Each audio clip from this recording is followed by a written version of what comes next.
Game week 35, final decisions time. Wildcards are active all across the game, and there has been big injury news which can impact that to the likes of Palmer, to the likes of Gusto, Haaland, Pedro Porro, and a few others as well. Today, we're going to take you through my updated wildcard draft, how things have changed since the press conferences. We'll go through some of that injury news and some of the top questions and who you should be buying into your team this week.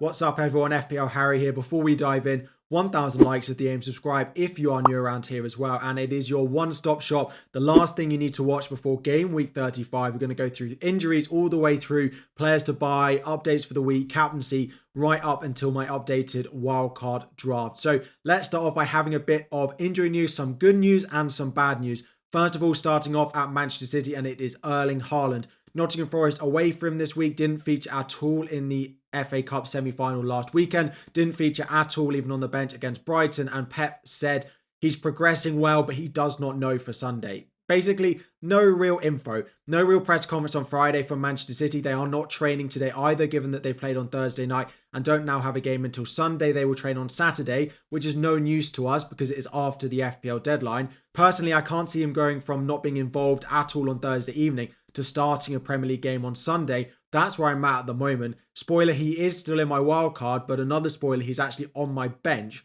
I'm just not sure he's going to be starting it. Now, if you own him, you definitely keep him. If you're on wildcard, I would still own him, but I wouldn't be buying him this week if you are not on wildcard because I don't think he's naturally going to start. Now, we might get some more information between now and the deadline. I'll cover anything more we get on the deadline stream, but at the moment, we have no real information to go off. Hopefully, well, actually, luckily, Chelsea was a bit more useful. Cole Palmer has been declared fit. He has been training over the past couple of days, having recovered from his illness. He is back, available, will be in the squad, they said, for Aston Villa away, and then, of course, Spurs at home as part of the double. Unfortunately, it is less good news for those of you who own Malo Gusto of Chelsea. The same double, but it looks like he is not going to be available. He's been taking part in some outside individual training this week, so there is a small chance he features against Spurs, but Gusto himself said to a fan he expects to be back for the West Ham game, which is the fixture in game week 36. So probably if you own Gusto, I would be benching him this week. I wouldn't be owning him on wildcard, but if you own him and you're not on wildcard, I would hold on to him because he should be back for the double in game week 37 at the very latest. Now, some of you might also be wondering where else do you go in the Chelsea defence.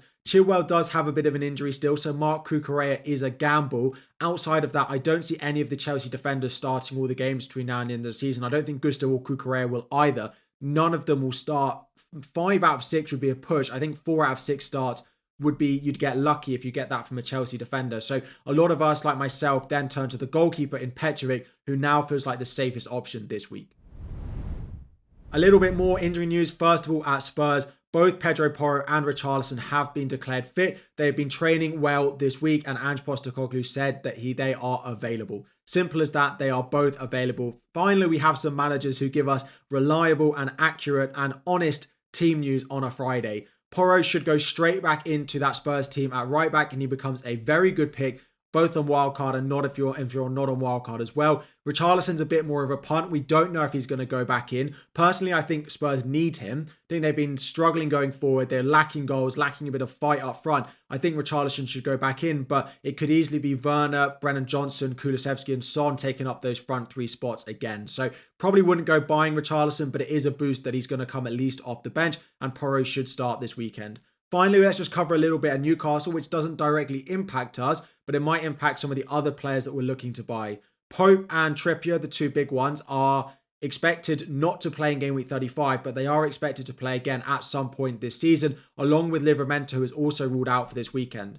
It does mean that you can't buy Pope and you can't buy Trippier, of course, this week, but it does have a knock-on effect to some of the other players. Particularly the one that it impacts is Dubravka. If you've got him in goal, you can hold for now, but the chances of him getting 2 starts in the double in game week 37 does feel quite low, so I wouldn't be owning Dubravka if on wildcard. Trippier, of course, is a no-go, so back to the likes of Shah, Burn, Gordon and Isak are the top 4 Newcastle players to own.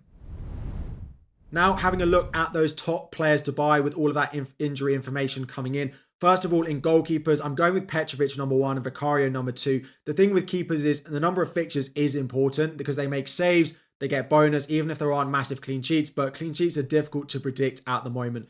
Petrovic is number 1 just because slightly better fixtures, meaning Vicario comes in number 2. Ederson kept a clean sheet for Manchester City last night. He is number 3. Now, there is a little word of warning with Ederson is if they win the league before the end of the season, he may very easily get rested because, of course, Ortega can come in and Ortega is likely to play the FA Cup final. So they might want to get Ortega a few minutes before that. But I think Ederson will likely do it. And we need Arsenal to keep winning to mean the title goes to the final day. If you don't want to go there, Andre Onana is next with some nice fixtures and a double. And then Jordan Pickford next. Nice run of fixtures. Sheffield United at home in game week 37. He doesn't double, but that is a great fixture. And he's shown recently what he is capable of doing. David Raya is also one that I could recommend going in here if you want some Arsenal coverage. You don't have space in your defence. David Raya could be another nice pick. Now, into defence with Pedro Porro back. He goes in number 1 with the amount of fixtures, the attacking threat he does offer. Don't expect loads of clean sheets for him, but clean sheets are pretty difficult to predict across the board at the moment. No Chelsea defenders anywhere at all in my top 5 because, as I said,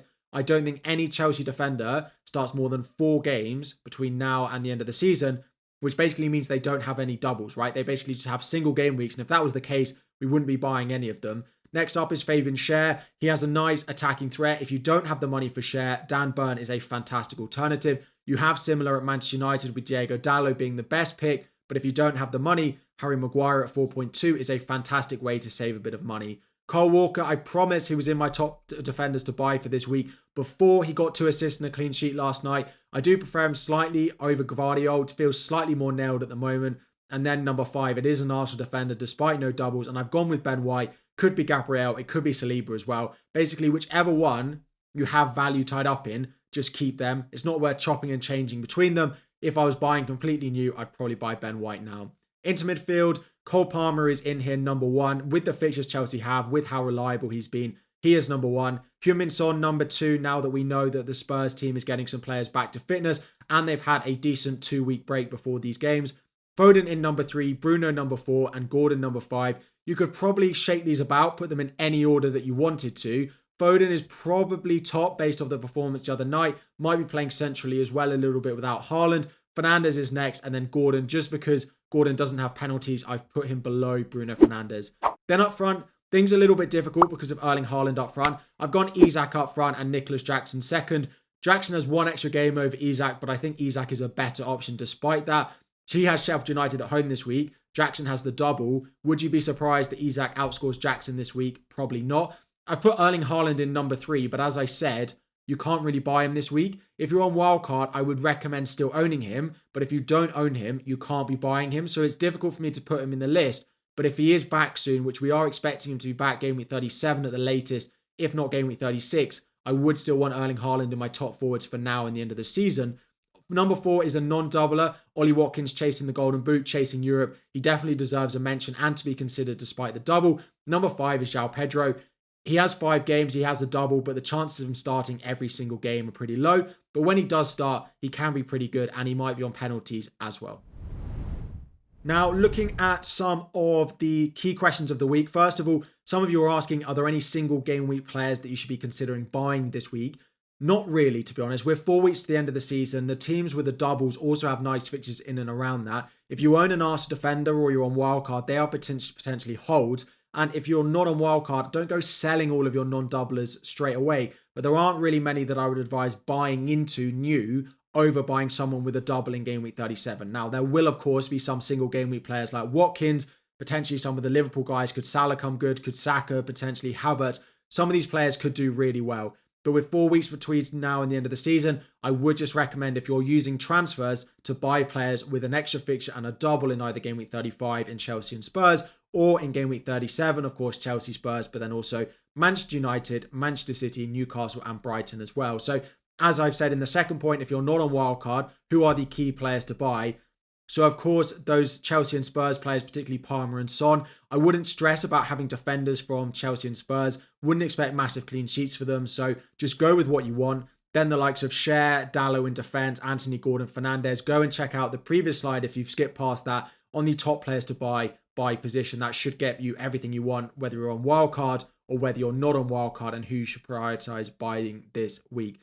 In terms of captaincy for game week 35, Cole Palmer being fully fit with a double is number 1. Heung-min Son number 2. I am putting Jackson number 3 because he'll get chances. Just the question is whether you fancy it to captain him when he probably will miss a lot of them like Darwin has over the past few weeks. But to be honest, I wouldn't captain anyone that's not Palmer or Son. If you wanted single game week options, Isaac at home to Sheffield United and Bruno Fernandes at home to Burnley definitely are probably the top two for this week. But I can't look past Palmer, and if you want a differential, then Son, because most people will be on Palmer this week. So just having a look at my wildcard draft after the press conferences today, things haven't really changed from my draft this morning, apart from a couple of yellow flags have been removed. Petrovic in goal with Edison on the bench. Shah, Dalot, Pedro Porro now without the yellow flag in my defence. Still sticking with the double arse defence of Gabriel and Ben White on my bench away at Spurs. Into midfield, it is Foden, Son, Gordon, Fernandes, Palmer. I don't plan on changing that with Isaac and Jackson up front and Erling Haaland on the bench.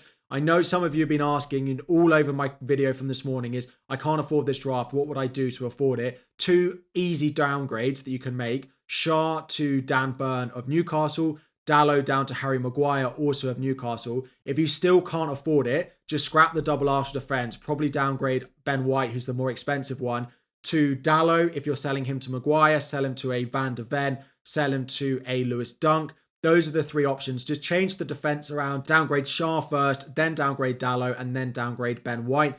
Two cheaper options if you don't have the money for this draft. Captaincy, as I mentioned, number one, it is Cole Palmer. Vice captain on Son. I'm not confident that Haaland is going to start. So at the moment, he is first on my bench. I do plan on still including him on my wild card because I think he'll be back for the double in game week 37, in which case I will want him and I will probably captain him in game week 37. And as I've said a few times, I don't want to be booking in transfers. I could go with Alvarez this week, but if I went with Alvarez this week, I'd have to bench one of this front seven anyway, which would be pretty horrible to do, and Alvarez might even find himself on the bench anyway, and things will go wrong. Someone will get injured, someone will get suspended, someone will get rotated, something will happen in the league that we don't predict. So having extra transfers booked in will likely cause you to take hits over the next few weeks, which you don't want to do. So as I said this morning in my team selection video, my plan would be to actually just not use transfers until game week 38 unless I need one. That's why I'm starting with Haaland on the bench, because I do expect him back for game week 37 at the latest, if not next week in game week 36. He could even make game week 35, but I think it's unlikely that he starts versus Forest. So that is all for game week 35, the final decisions video. Reminder, there will be a 2-hour deadline stream on Saturday morning, 9 a.m. till the 11 a.m., the usual deadline time. We'll be there answering all of your questions, locking in my final wildcard draft, looking for any updates on injury news, potentially on Erling Haaland. Are we going to get anything pre-deadline either this evening in the embargoed press conferences or tomorrow morning, potentially from some training pictures or something like that? So drop any questions you have about your team in the comment section down below on this video. I'll answer as many of those as I can before we get to the deadline stream. Click the link above, click notify for when that stream does go live. It has been scheduled already. Hopefully I'll see some of you in there. If I don't, good luck in game week 35. 4 weeks left of the season, 2 doubles. We are really, really running towards the end. This season has flown by. Thank you so much for watching. 1,000 likes is the aim. Subscribe if you are new around here, and I'll be back again very soon.